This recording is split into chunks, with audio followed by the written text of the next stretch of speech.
আসসালামু আলাইকুম। বাংলাদেশে ইসলাম প্রচার করেছে ৩৬০ জন আউলিয়ারা, আল্লাহর অলিগণ, শাহজালাল, শাহপুরাণ, শাহরুদ্দিন, আরও অনেক।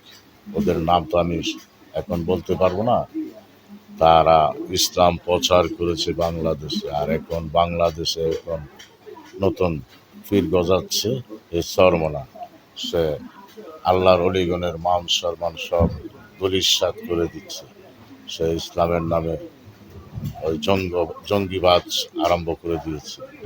সে আওয়ামী লীগ আমলে নির্বাচন করেছে, তার দাঁতও ভেঙেছে, তবু তার লজ্জা শরম একজনও নেই।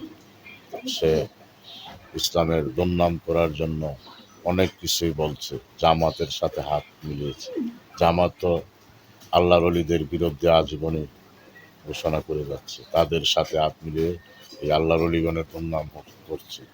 আর এখন নতুন অলির অনুভব হয়েছে, নতুন অলি বঙ্গবীর কাদের সিদ্দিকী। উনি বলছে বিএমটি থেকে নাকি বিএমটিতে কোনো মুসলমান নাই, সব হিন্দু। হ্যাঁ বাজান, তুমি একমাত্র আল্লাহর অলি, তুমি মুসলমান, আর বিএমটি যারা আছে সব হিন্দু। ঠিক আছে, তুমি ওদেরকে মুসলমান বানাও, তুমি আল্লাহর অলি হয়ে আসো, সংসদে আসো, আইসা বিএমটির নেতাদেরকে মুসলমান বানাই। আইসো বাজান, আইসো।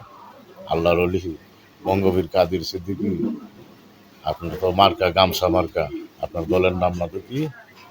আপনার দলের নাম কি?